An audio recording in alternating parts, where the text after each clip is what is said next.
Assalamualaikum warahmatullahi wabarakatuh. Waalaikumsalam warahmatullahi wabarakatuh. Bismillahi walhamdulillah. Wassalatu wassalamu ala sayyidina Rasulillah wa ala alihi wa sahbihi wa mawalah. La hawla wa la quwwata illa billah, amma ba'du. Saudara-saudara kaum muslimin yang berbahagia,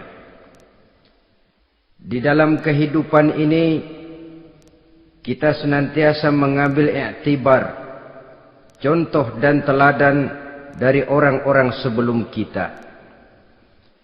Itu sebabnya kepada baginda Nabi kita Muhammad sallallahu alaihi wasallam Allah Subhanahu wa taala menjelaskan cerita para nabi sebelum beliau dalam ayat "Tsumma naqussu 'alaika min amba'ir rusuli ma nusabbitu bihi fu'adak."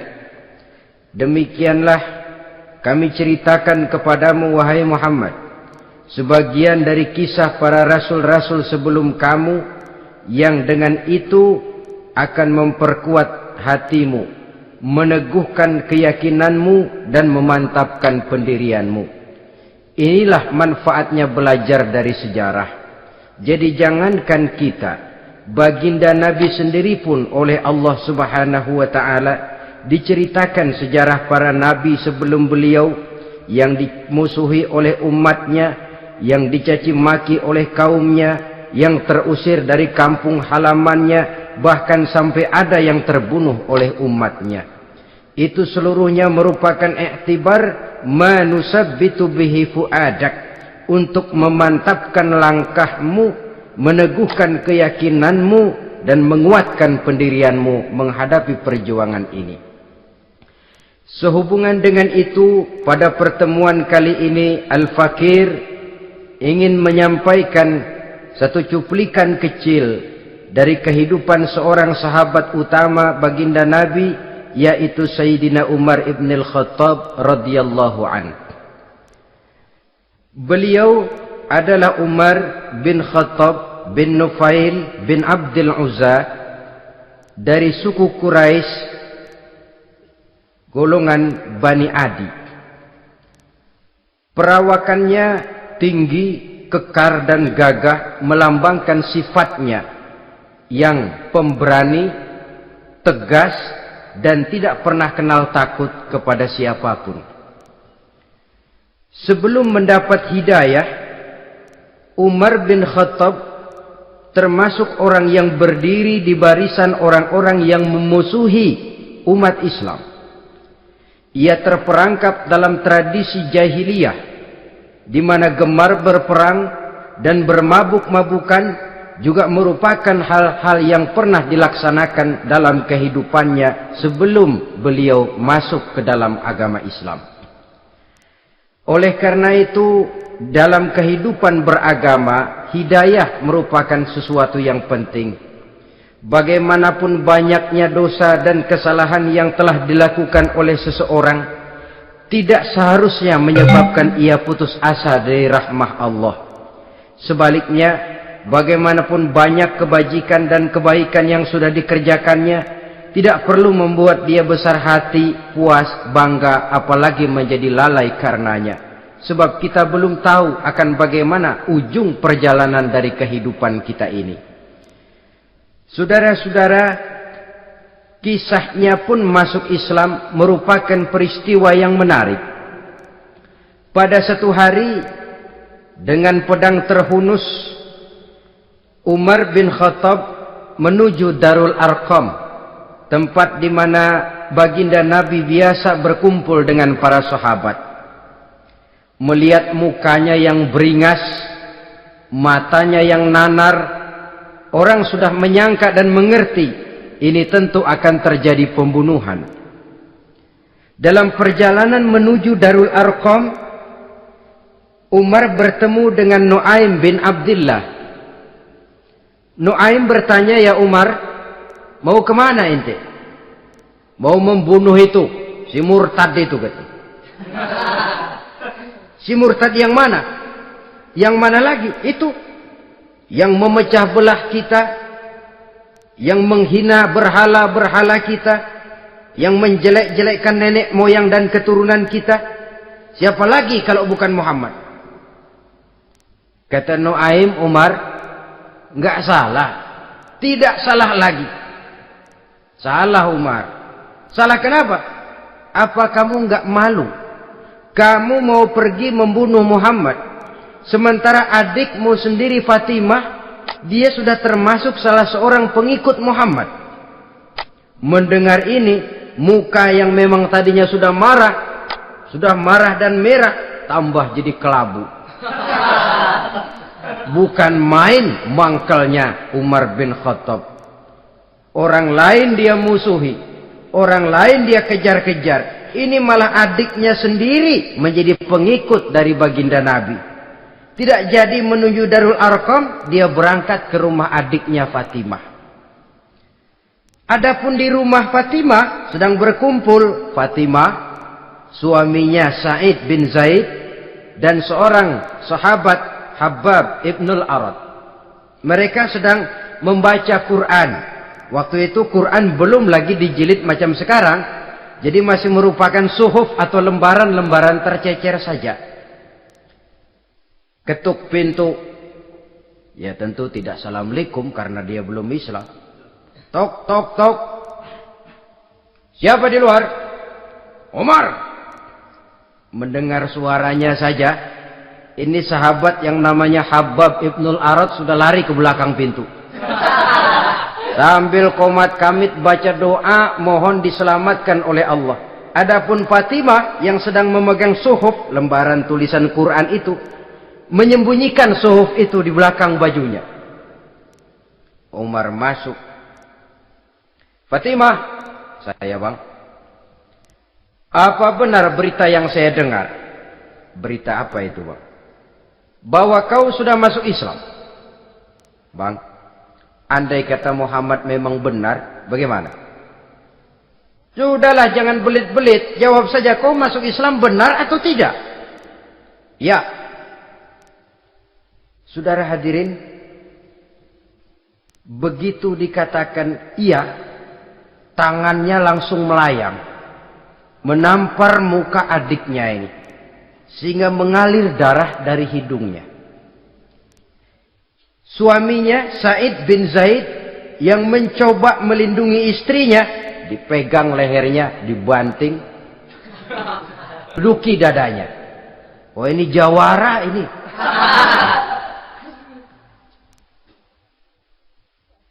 Namun pada saat sedemikian, suara kebenaran terpantul dari mulut Fatimah, adik dari Umar bin Khattab ini. Umar, apakah engkau memukul orang yang bersaksi bahwa tidak ada Tuhan melainkan Allah dan Muhammad Rasulullah? Apakah engkau menganiaya seseorang yang terpanggil untuk mengikuti kebenaran? Manusia macam apa engkau, Umar? Saudara, memang dia orang keras, tapi hatinya mudah menerima kebenaran. Sehingga mendengar kalimat adiknya ini tercenung dia sejenak, melongok, bengong kata anak sekarang. Ini kalau tidak karena keyakinan yang mantap, tidak mungkin orang ini, anak adik saya ini bicara macam begini. Umar, mengapa engkau memukul orang yang bersaksi bahwa tidak ada Tuhan melainkan Allah dan Muhammad Rasulullah? Mengapa engkau pukul orang yang mengikuti kebenaran, menerima hidayah dari Allah?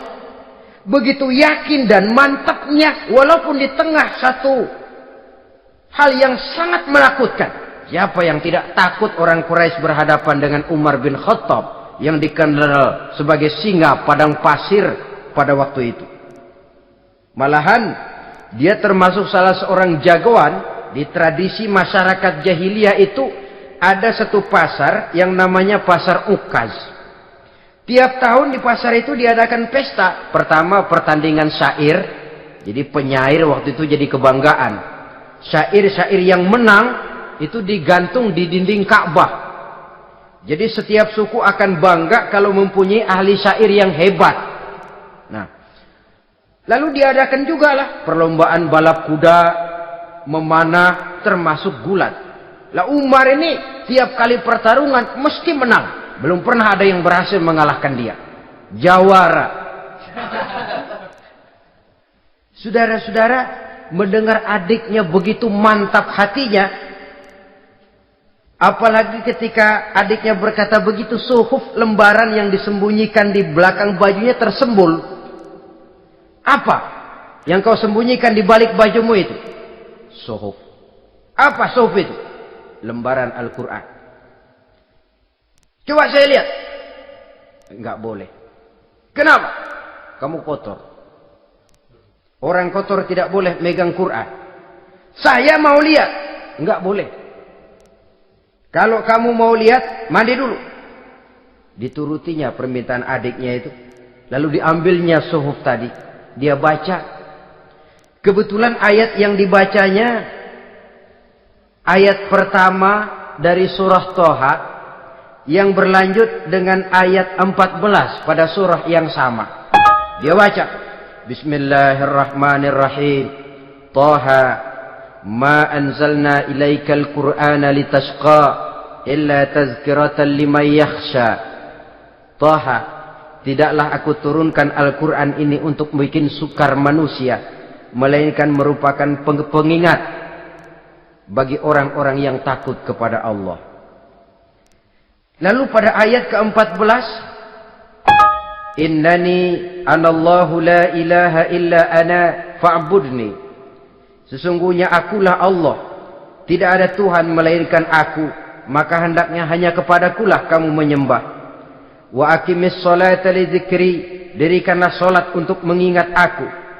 Inna sa'ata atiyatun akadu ukhfiha litujza kullu nafsin ma tas'a. Sesungguhnya kiamat itu pasti akan datang, yang sengaja waktunya kami tidak beritahukan kepada kamu semua, untuk kami balas segala setiap orang tentang apa saja yang telah mereka lakukan dalam kehidupan di dunia ini. Setelah membaca ayat ini, gemetar tangannya. Ah, ini sih nggak main-main ini. Ini belum pernah saya baca ajaran semacam ini. Tidak patut orang yang mempunyai kitab suci semacam ini dimusuhi. Ini sesuatu yang benar, tergetar jiwanya. Hei, Fatimah, Muhammad di mana Muhammad? Saya tidak akan memberitahu kepada kamu. Di mana? Saya tidak akan memberitahu. Lebih baik kau bunuh saya kalau memang maksudmu mau mencelakakan Muhammad. Sama sekali saya tidak akan mencelakakan dia, Fatimah. Kasih tahu saja, di mana dia? Darul Arqam. Bergegas dia menuju Darul Arqam. Di dalam Nabi memang sedang kumpul dengan para sahabat. Termasuk ada Sayyidina Hamzah yang juga terkenal jawara juga. Ketuk pintu. Ketuk pintu. Siapa di luar? Umar. Di dalam ini geger sebagian sahabat. Umar datang ini pasti bencana. Umar datang, wah, kalau istilah kampung, kerok dan urusan.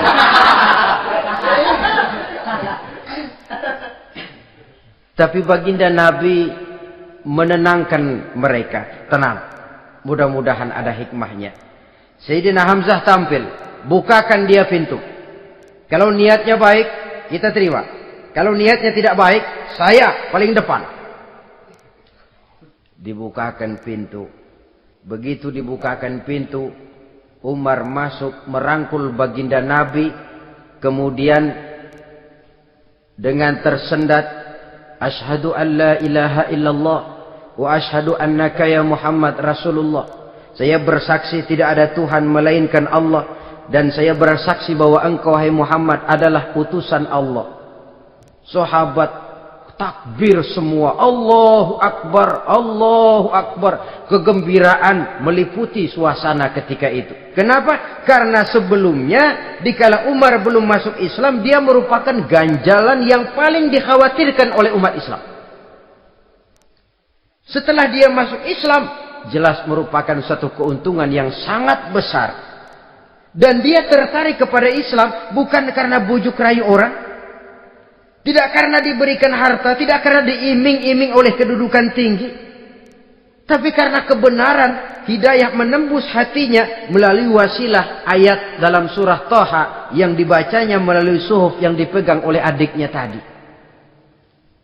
Sejak saat itu berubah 180 derajat Umar bin Khattab radhiyallahu anhu. Tetapi tetap dengan sifatnya keras, tegas, dan tidak pernah kenal takut kepada siapapun. Cuma kalau sebelum Islam, dia kerasnya kepada Islam. Setelah dia masuk Islam, muter arah. Kepada siapapun yang memusuhi Islam, dia bersikap keras, tegas, dan tidak pernah kenal takut.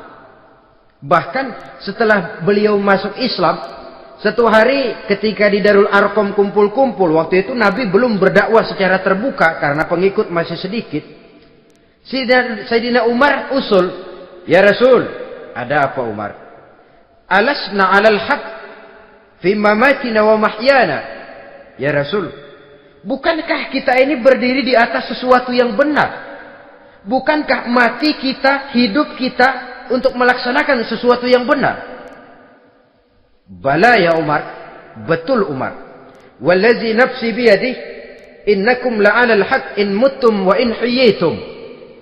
Demi Allah Umar, kata Nabi, sesungguhnya kamu dan kita semua berdiri di atas kebenaran, hidup ataupun mati.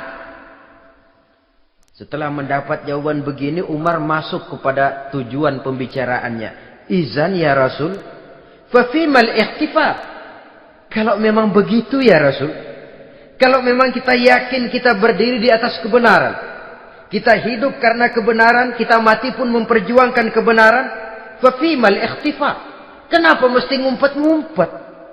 Kenapa harus sembunyi-sembunyi? Wallazi ba'asaka bil haqq, demi Allah ya Rasul, la takhrujanna wa la nakhrujanna ma'ak.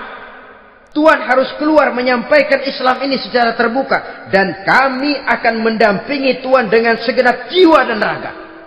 Sekali masuk Islam gak tanggung-tanggung. Yang kayak begini ini yang kita perlukan sekarang ini. Begitu masuk Islam gak tanggung seluruhnya, jiwa dan raganya masuk Islam. Beliau yang pertama kali mengajukan ide, kenapa harus dakwah sembunyi ya Rasul? Wong kita berdiri di atas kebenaran, memperjuangkan sesuatu yang hak. Kalau kita mati, kita pun mati membela kebenaran. Kenapa mesti fafimal ikhtifa? Kenapa harus sembunyi-sembunyi? Mulai sekarang mari keluar ya Rasul, saya akan dampingi Tuhan, nyawa taruhannya. Saudara hadirin yang saya hormati, selalu dia tempat-tempat yang pernah dia melaksanakan maksiat sebelum dia Islam, selalu dia kunjungi sampai dia berkata, tidak ada tempat yang pernah saya melakukan kesalahan sebelum saya Islam yang harus saya tutupi dengan kebajikan setelah saya Islam sekarang ini. Bahkan ada satu riwayat menjelaskan beliau itu yang tinggi badannya, kekar perawakannya, gemetar orang ngadepin dia. Tapi beliau sendiri sangat mudah gemetar kalau sudah mendengar ayat-ayat Allah. Sehingga ada satu riwayat menjelaskan Sayyidina Umar itu setelah masuk Islam, kalau sholat kadang-kadang bila menoleh ke kanan beliau senyum, bila menoleh ke kiri beliau menangis berurai air mata. Ada orang bertanya, ya Umar, kenapa menengok ke kanan kau senyum, ke kiri kau menangis? Itulah kalau saya ingat jahilnya saya sebelum Islam.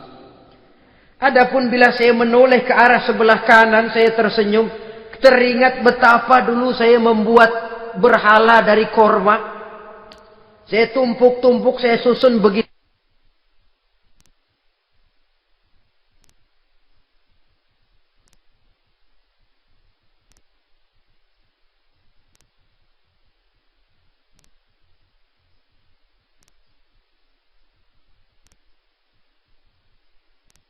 Itu rupa. Setelah saya sembah, saya makan itu korma. Gagah betul saya waktu itu, sampai Tuhan pun saya makan. Adapun kalau saya menoleh ke kiri, teringat putri kesayangan saya yang terbawa oleh tradisi jahiliyah, takut menanggung aib, merasa malu mempunyai anak perempuan, sampai dia terkubur hidup-hidup. Berurai air mata saya mengingat semua itu. Padahal Nabi sudah memberikan jaminan. Sebab saudara, jangan lupa, orang kafir masuk Islam, dalam Islam itu dihitung dari bayi lagi. Dari nol, itulah untungnya. Jadi misalnya sudah 60 tahun, dari kecil sampai 60 tahun kafir. Umur 61 masuk Islam. Nah, sejak umur 61 itulah yang dihisab oleh Allah. 60 tahun ke bawah gratis bersih pemutihan. Istimewa betul. Tapi jangan lalu diniatin, gua kafir aja ah. Nanti sudah tua-tua mau giliran mati baru Islam, itu diniatin lain. Ini yang karena faktor hidayah, saudara-saudara. Nah, cintanya kepada baginda Nabi luar biasa. Dalam setiap pertempuran beliau selalu di front terdepan. Bahkan demikian cintanya sampai ketika hari di mana baginda Nabi wafat, saudara-saudara. Disampaikan berita wafat Nabi kepada Umarin.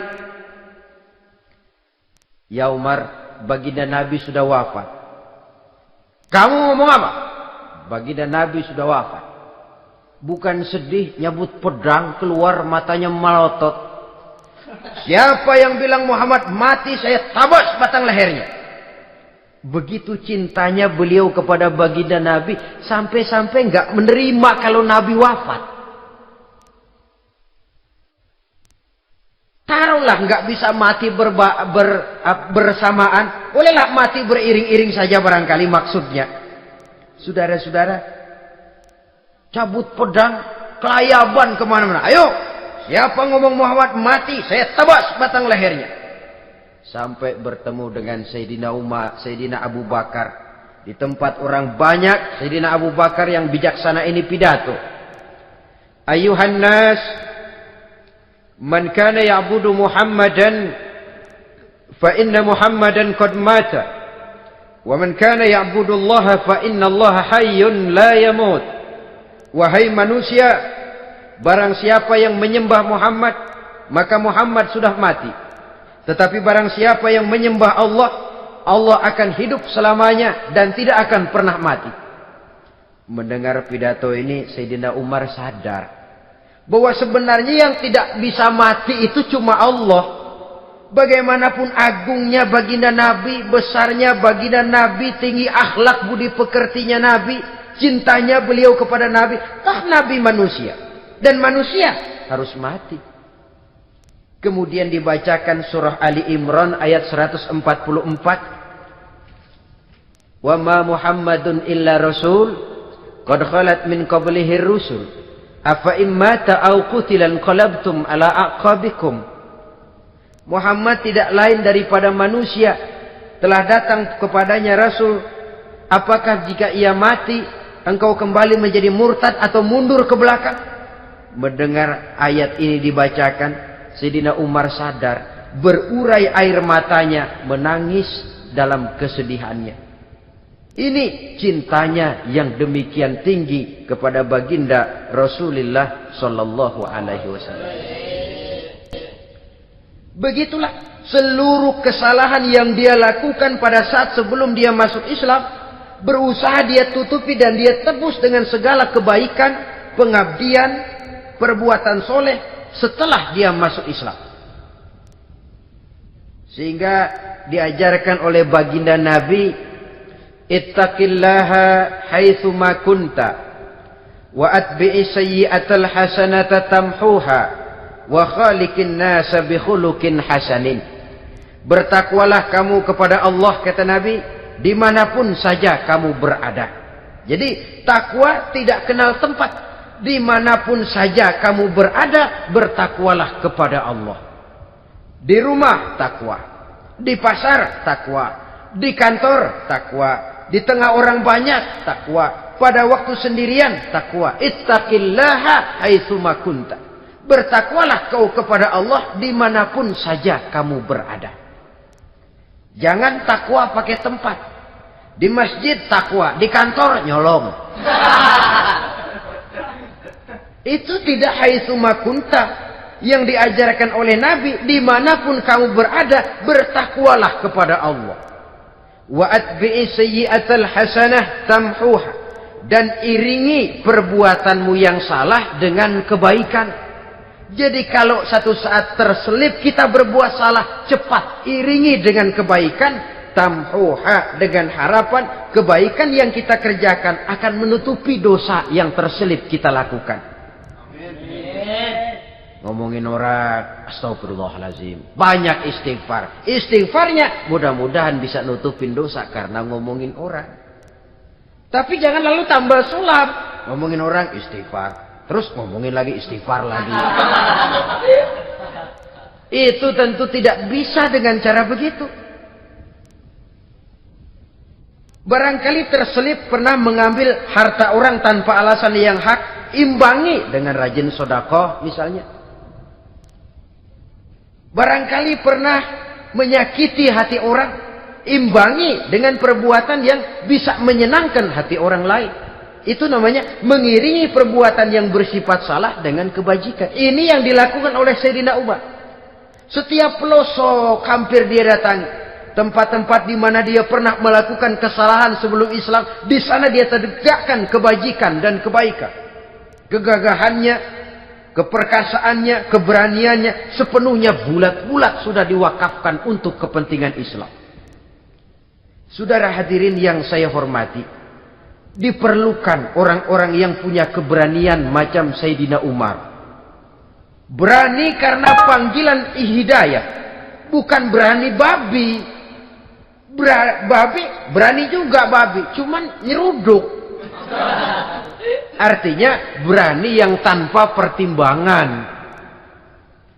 Berani yang tanpa pertimbangan pada akhirnya akan menyulitkan kita sendiri. Beliau gagah, beliau berani, beliau punya kekuatan, beliau punya wewenang, dan itu dimanfaatkannya untuk menjadi backing baginda Nabi kita Muhammad sallallahu alaihi wasallam. La takhrujanna wa la nakhrujanna ma'ak ya Rasul. Ya Rasul, keluar, sampaikan dakwah secara terbuka. Saya akan mendampingi Tuhan. Jika ada yang ganggu Tuhan, saya paling depan. Backing yang mendampingi Rasul untuk menyampaikan risalah Islamiyah ini. Saudara hadirin yang saya hormati, wa khaliqin nasa bi khuluqin hasanin, kata Nabi. Dan pergaulilah manusia dengan akhlak yang baik, karena dengan ini kau bisa mengambil hati orang. Dalam hadis lain katakan, innakum la tas'una an-nasa bi amwalikum walakin yas'uhum minkum bastul wajhi wa husnul khuluq. Kamu tidak akan bisa menyenangkan orang banyak dengan hartamu, tapi kamu bisa ambil hati mereka dengan budi pekerti yang luhur dan muka yang manis. Dengan harta belum tentu kita bisa menyenangkan semua orang. Tapi budi pekerti yang luhur, muka yang manis, itu yang akan bisa membuat kau menyenangkan orang banyak.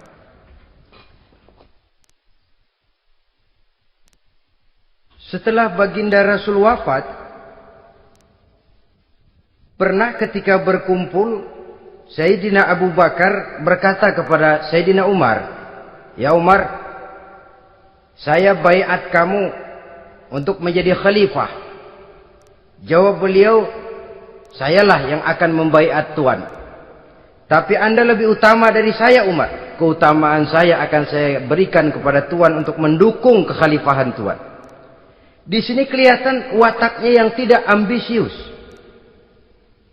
Gagah, berani, perkasa, tapi tahu diri. Enggak nyelonong.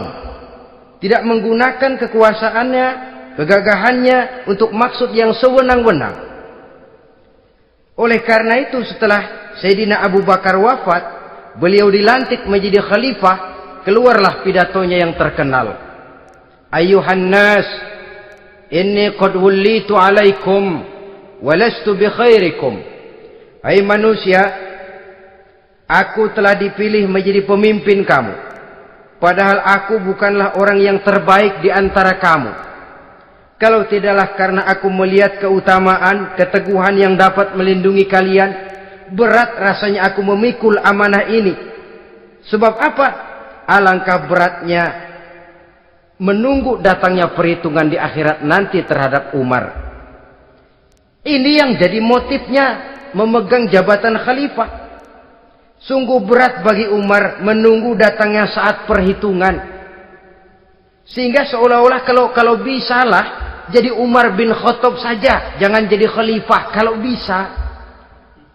Tapi moya umat sudah kadang memilih. Sehingga benar kalau dalam satu hadis Nabi pernah mengajarkan jangan memberikan satu jabatan kepada orang yang memintanya. Sebab orang kalau sudah minta jabatan, apalagi pakai jilat-jilat, pakai upeti-upeti, tentu ada tendensinya. Ada batu di balik udang. Kalau udang di balik batu kan mungkin nggak kelihatan, tapi kalau batu di balik udang kelihatan betul itu. Ada maunya, ambisinya. Jangan memberikan satu jabatan kepada orang yang memintanya. Seakan di batinnya Sayyidina Umar menyesali. Kenapa Umar nggak jadi Umar saja, kok mau jadi khalifah gitu. Alangkah berat perhitungan buat saya di akhirat nanti. Nah, setelah jadi khalifah, sebagai satu i'tibar, saya akan mencoba mengemukakan beberapa sifatnya yang menonjol untuk pelajaran buat kita semua. Pertama, sikapnya terhadap keluarganya setelah beliau menjadi khalifah. Kedudukan sebagai keluarga Umar bin Khattab bukan merupakan kedudukan istimewa. Itu ditanamkan betul kepada keluarganya. Jangan karena bapakmu khalifah, lalu mentang-mentang anak khalifah kau merasa dapat fasilitas, merasa bisa berbuat semau-maumu, kau harus punya tanggung jawab dan beban moral, memberikan contoh yang lebih baik kepada rakyat. Ini yang ditekankan kepada keluarganya. Kalau beliau mau mengeluarkan undang-undang, undang-undang itu lebih dahulu dibicarakan di tengah keluarganya, kumpul anak-anaknya, ini akan ada undang-undang begini. Siapa di antara kalian mau mentaati, persilakan, yang tidak pun persilakan. Tapi saya ingatkan, kalau ada dari keluarga Umar yang melanggar peraturan yang saya keluarkan ini, saya akan menghukumnya 2 kali lipat karena dia keluarga saya. Menghukumnya 2 kali lipat karena dia keluarga saya. Jadi bukan mentang-mentang anak babe lalu kebal hukum. Tidak. Siapa yang di antara kalian melanggar peraturan ini, akan aku kenakan hukuman 2 kali lipat karena dia keluargaku. Nah, saudara hadirin yang saya hormati, lalu berwibawa, dijaga betul keluarganya. Suatu hari beliau datang ke rumah putranya Abdullah bin Umar. Ketika masuk dilihatnya Abdullah bin Umar sedang makan daging. Makan daging. Merah muka Umar. Mentang-mentang anak khalifah ya. Mentang-mentang anak Amirul Mukminin ya, kamu makan daging. Lihat tuh rakyat kita masih banyak yang kelaparan, makan daging, makan roti keras. Padahal itu halal. Sesuatu yang diperoleh dengan usahanya sendiri. Tetapi begitu hati-hatinya Umar untuk menjaga pandangan orang. Keluarga khalifah merupakan beban moral sebab akan dijadikan contoh oleh rakyatnya. Mentang-mentang anak khalifah ya makan daging. Lihat tuh rakyat, roti keras digarotin. Lain saat beliau pergi ke satu pasar. Di situ dilihat ada sapi gemuk-gemuk. Tempat lain sapinya kurus-kurus.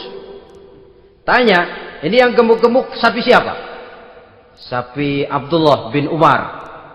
Sapi anaknya. Panggil Abdullah bin Umar, suruh sini. Datang anaknya itu. Abdullah bin Umar, bagaimana ceritanya sampai ini? Begini, Bapak. Dahulu itu dengan uang saya beli sapi kurus-kurus. Lalu saya rawat. Saya berikan upah orang untuk merawat sapi-sapi itu. Sampai sekarang dia menjadi gemuk. Akan saya jual dan keuntungannya tentu sesuatu yang halal. Subhanallah, kata Umar. Kau ini anak Amirul Mukminin. Jual sapimu. Ambil modalnya, untungnya, masukkan baitul mal untuk urus kepentingan orang Islam. Dia nggak mau anaknya terlibat bisnis, ndompleng kekuasaan ayahnya. Karena mentang-mentang anak khalifah lalu segala macam bisnis lancar. Orang takut karena apa? Anak babe. Ada lagi. Pada waktu pembagian harta ghanimah, putri beliau yang namanya Hafsah, ini adalah istri baginda Nabi, meminta bagian. Kaum kerabat ayah, ini kerabat khalifah, kitalah dulu kerabat. Kalau kau kerabatku, maka jatahmu nanti dari ayahmu. Harta ini masih lebih banyak dibutuhkan oleh orang-orang Islam. Nanti belakangan, kalau ada sisanya. Belakangan kalau ada sisanya. La haula wala quwata illa billah.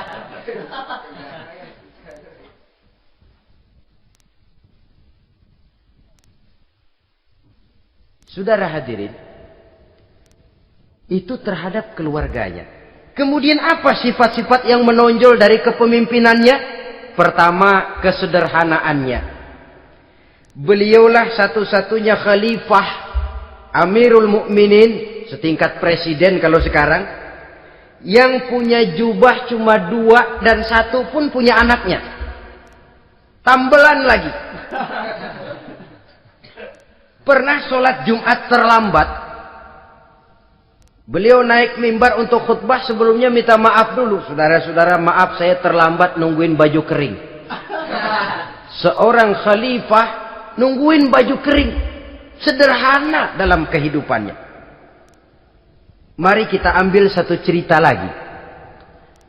Pada waktu beliau jadi khalifah, yang diangkat jadi gubernur di Mesir adalah Amr bin As. Amr bin As hidupnya lebih mirip kaisar. Istananya besar, pakaiannya bagus-bagus. Nah, yang paling mengganggu pikiran Amr bin As, di sebelah istananya ini ada gubuk reot, kepunyaan orang Yahudi lagi. Ah, ini nggak pantas bener, masa di samping istana gubernur ada gubuk reot. Orang Yahudi lagi yang punya. Ini mesti, udah, bikin saja rencana, panggil dinas tata kota, bikin planning. Di sini mau dibangun masjid, proyek negara. Bikin gambarnya, susun anggarannya, tender. Saudara-saudara, si Yahudi yang punya gubuk reot dipanggil. Yahudi, ada apa, Pak? Kamu tahu nggak? Enggak. Iya, memang belum saya kasih tahu.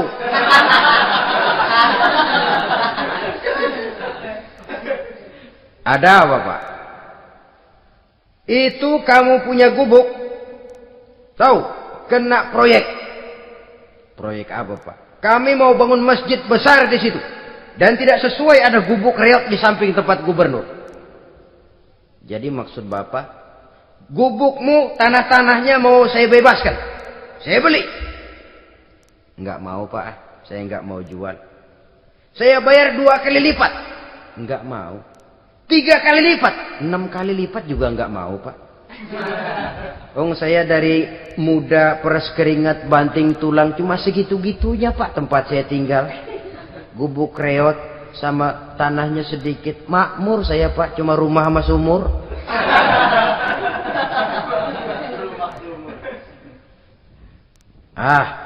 Ini Yahudi kelewatan juga. Akhirnya turun perintah, sudah, kalau dia nggak mau dibebaskan, gusur saja, tarik, ambil bulldozer. Digusur. Yahudi ini berurai air matanya. Aduh, begini, jadi rakyat kecil, udah jatuh ketiban ember lagi. Tapi pikir-pikir Amr bin As kan bukan yang paling atas. Dia kan cuma pejabat, masih ada atasannya lagi. Lapor lapor.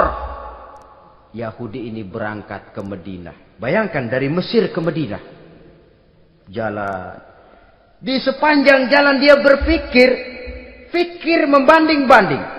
Kalau gubernurnya saja istananya begitu mewah, apalagi khalifahnya. Kalau gubernurnya galak main gusur, apalagi khalifahnya. Dan saya bukan orang Islam, apa dia lemin ngadu? Apa dapat tanggapan? Berangkat dia sambil harap-harap cemas. Sampai di pintu kota Madinah, dia temui orang lagi tidur di bawah pohon korma. Selamat siang, Pak. Ada apa? Pak.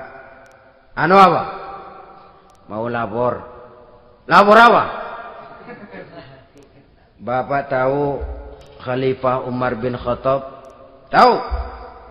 Istananya di mana, Pak? Istananya di atas lumpur. Di atas lumpur. Di atas lumpur. Pengawalnya banyak, Pak. Banyak. Siapa, Pak? Yatim piatu, janda-janda tua, orang-orang miskin, orang-orang lemah, itu pengawalnya. Pakaian kebesarannya apa sutra apa, Pak? Pakaian kebesarannya malu dan takwa. Saya nggak ngerti, Pak. Itulah Umar bin Khattab.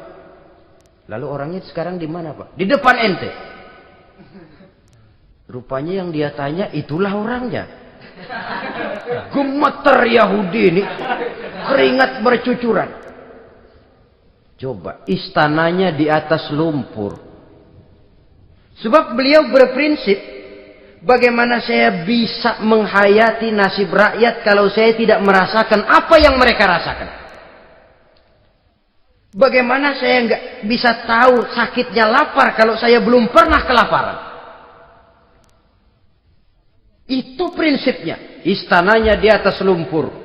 Para pengawalnya yatim piatu, janda-janda tua, orang-orang miskin, orang-orang lemah dan tidak mampu. Dan pakaian kebesarannya malu dan takwa. Kamu dari mana? Dari Mesir, Pak.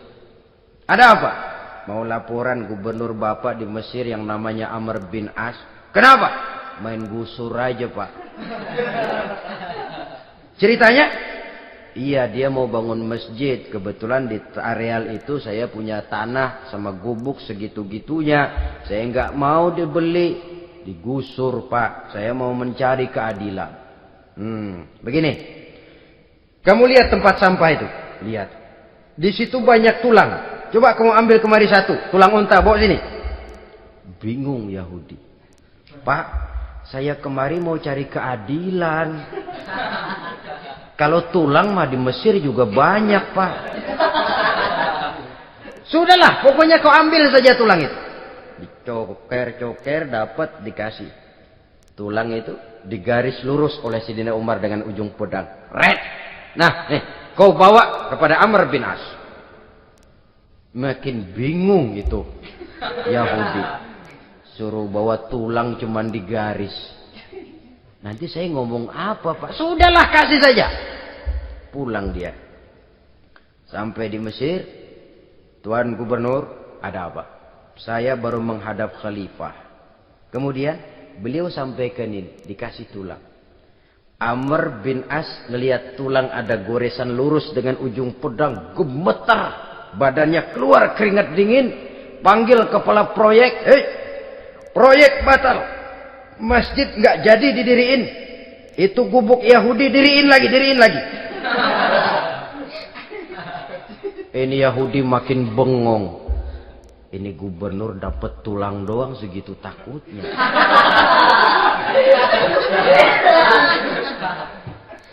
Ada apa sebenarnya, Tuan Gubernur? Kamu tahu?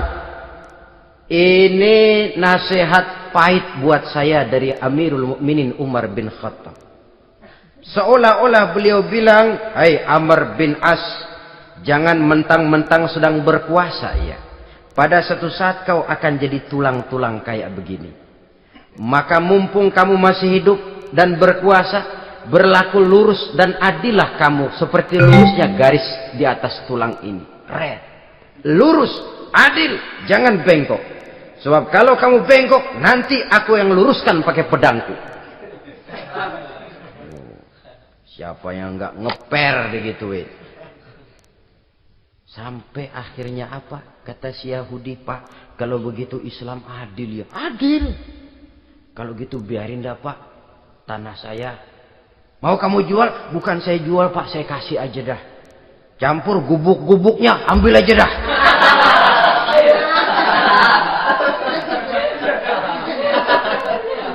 Masuk Islam si Yahudi ini oleh karena keadilan dari Umar bin Khattab.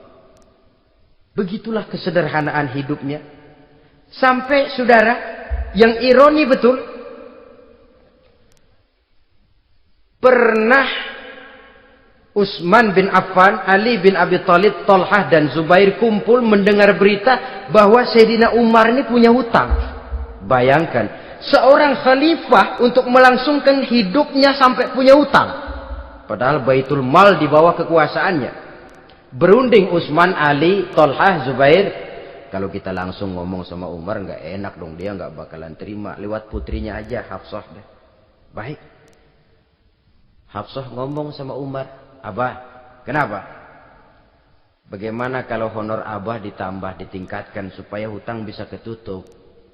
Hafsah, saya Abah. Siapa yang nyuruh kamu ngomong begitu? Enggak ada. Ada. Saya tahu ada ini. Kalau enggak ada, kamu enggak mungkin ngomong begitu. Tapi orangnya kalau saya tuntut, mereka mungkin enggak mau.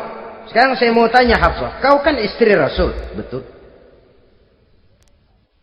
Nah, saya mau tanya, suamimu makanannya apa? Daging? Bukan. Roti. Tempat tidurnya kasur empuk? Bukan.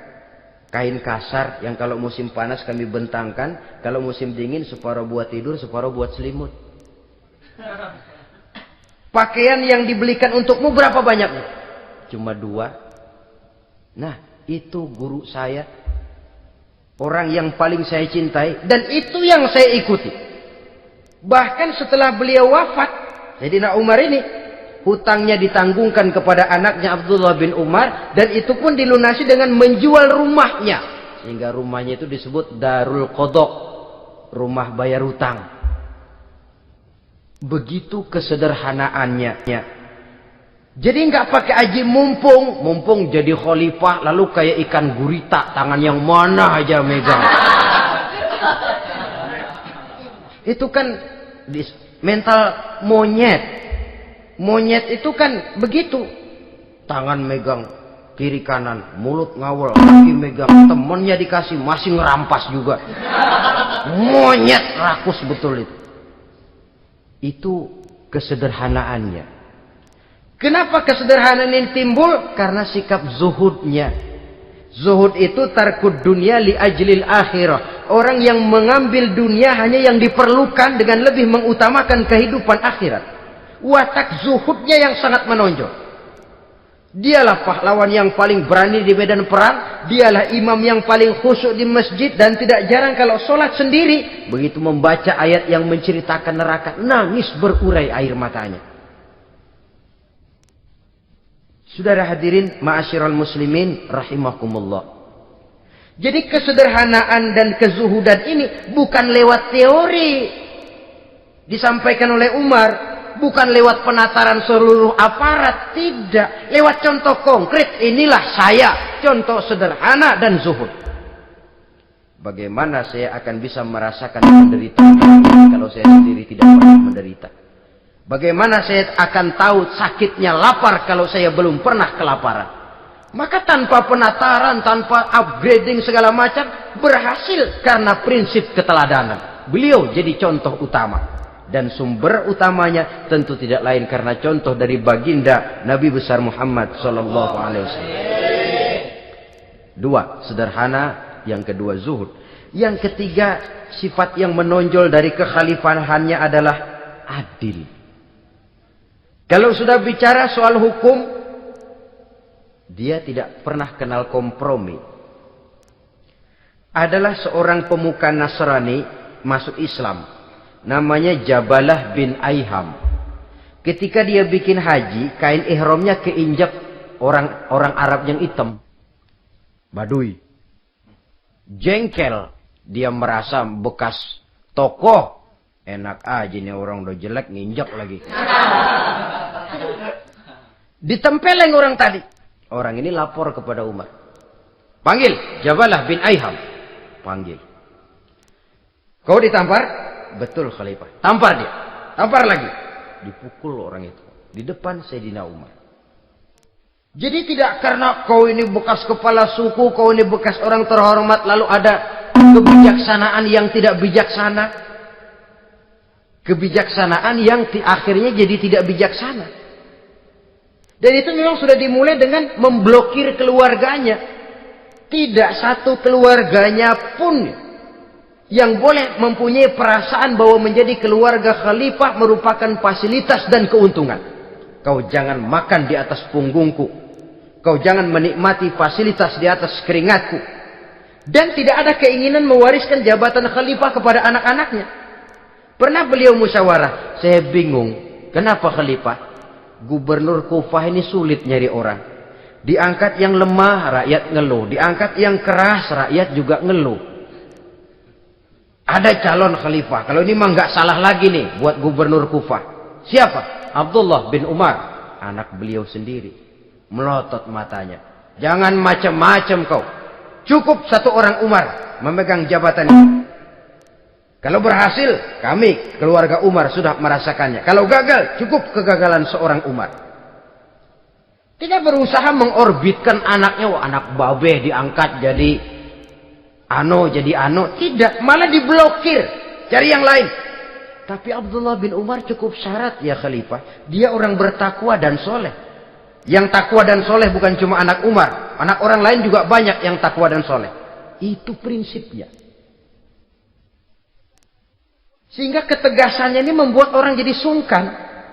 Dan tidak seorang pun berani kirim-kirim upeti hadiah. Pernah itu ada pejabat dari Azerbaijan kirim makanan. Kue, mending apa? Kue. Gitu dicicipi enak. Enak juga ya kue ini. Enak khalifah. Ini di sana apa makan rakyat biasa? Bukan. Ini makanan orang-orang VIP. Nah, dibungkus lagi itu kue. Dibungkus. Ontamu mana? Di luar. Ambil, bawa pulang, serahkan lagi kepada gubernur di sana, kasih tahu salam dari Umar bin Khattab. Kenyangkan dulu rakyat dengan makanan seperti ini. Kita belakangan. Jadi kalau rakyat lapar, saya orang pertama yang akan merasakan kelaparan. Tapi kalau rakyat makmur, biarlah saya menjadi orang terakhir yang kenyang. Kan bagus prinsip itu. Jikalau rakyat kelaparan, saya akan jadi orang pertama yang merasakan lapar. Tapi kalau rakyat makmur, biar saya jadi orang terakhir yang kenyang. Jangan dibalik. Pada saat rakyat kelaparan, dia kekenyangan.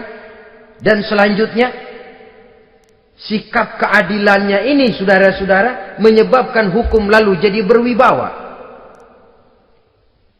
Pernah beliau jalan-jalan di lorong kota Madinah. Di tempat yang namanya Harah bersama Aslam. Ada ibu-ibu, anaknya nangis. Lapar ma. Sabar, dikit lagi matang katanya. Emang tuh ibu lagi ngerebus. Bunyi, air ngegulak. Luguk. Umar lihati dari jauh. Belum juga matang. Ini anak dari nangis, lapar, sampai capek nangis, sampai tidur. Anak tidur, Umar samperin. Bu, yang masak apa sih kok nggak bisa matang? Saya nggak masak apa-apa tuan. Itu pating kerubuk apa? Ketika dibuka ya cuma air saja. Subhanallah, ibu sudah ngebohongi anak ibu sendiri. Habis harus bagaimana tuan? Saya sudah nggak punya makanan untuk dimasak. Sementara perut nggak kenal kompromi. Jalan satu-satunya, ya terpaksa anak saya bohongi. Saya bilang sebentar lagi matang sampai dia tidur sekarang ini. Memangnya Khalifah Umar gimana sih ngurusi rakyatnya? Subhanallah, dia orang zalim. Dia yang memegang urusan kami, tapi dia nggak tahu nasib saya. Anak kelaparan, keluarga terlantar. Oh begitu. Iya. Zalim betul Umar bin Khattab itu. Kalau begitu ibu tunggu sebentar. Dia pulang bersama Aslam menuju Baitul Mal. Dia ambil tepung 1 karung, dipikul sendiri. Dipikul sendiri, kata Aslam, ya Khalifah biar saya yang bawa. Jangan. Kenapa Khalifah? Apa kau kira kau sanggup mikul dosa saya di akhirat nanti? Biar saya yang mikul sendiri. Dia bawa ke tempat tuh ibu-ibu. Dia masakin sendiri. Nah bu, sudah matang, persilakan masak. Makan. Alhamdulillah Tuhan. Tuhan Allah memberkahi Tuhan. Tuhan lebih baik dari Umar bin Khattab yang zalim itu. Memang sebenarnya Tuhan siapa, kata tuh ibu? Saya. Iya. Saya ya Umar bin Khattab yang ibu bilang zalim itu. Gemetar si ibu. Gemetar si ibu. Tapi memang peka dan menghargai kritik orang. Tidak membungkam setiap orang yang nadanya sumbang atau berbeda. Kadang beliau berkata, saya khawatir karena orang terlalu segan dengan saya lalu nggak ada yang berani negur kalau saya salah. Kan begitu biasanya. Karena sudah terlalu segan lalu semuanya orang mau diaminin saja. Asal dibilang nggak benar marah, jengkel. Lalu disingkirin, maunya diiyain, inggih kula nuwun. Oke bos. Beliau bilang saya khawatir kalau tidak ada orang yang mau menegur kesalahan saya jika saya terlanjur nanti. Tahu-tahu muncul orang. Demi Allah, saya akan menegur Tuhan dengan pedang saya ini. Cerah mukanya, senyum bibirnya. Alhamdulillah, anak muda, saya memerlukan orang macam kau. Yang berani berkata iya terhadap yang benar dan tidak terhadap yang tidak benar, apa dan bagaimanapun resikonya. Di sini kelihatan sikap beliau menghadapi orang yang berbeda pendapat. Keadilan, keberanian dan ketegasan, cepat menerima kebenaran, merupakan serentetan dari sifat-sifat utama beliau sejak masuk Islam sampai menjadi khalifah yang kedua. Bahkan dengan jasa beliau, Islam kemudian tersebar, menembus dinding Jazirah Arabia, memasuki Bizantium dan Persia, sehingga beliau juga dikenal sebagai periode Al-Futuhat Al-Islamiyah. Nah, saudara-saudara, inilah cuplikan kecil dari kehidupan seorang agung dan besar yang memang sangat terbatas kata-kata untuk melukiskan kebesaran itu. Namun yang secuplik ini mudah-mudahan menjadi sumbangan moral dalam rangka kita memperbaiki diri menuju kehidupan yang lebih baik.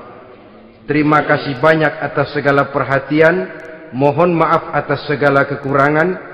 Usikum wa nafsi bitaqwallah. Wassalamualaikum warahmatullahi wabarakatuh. Waalaikumsalam.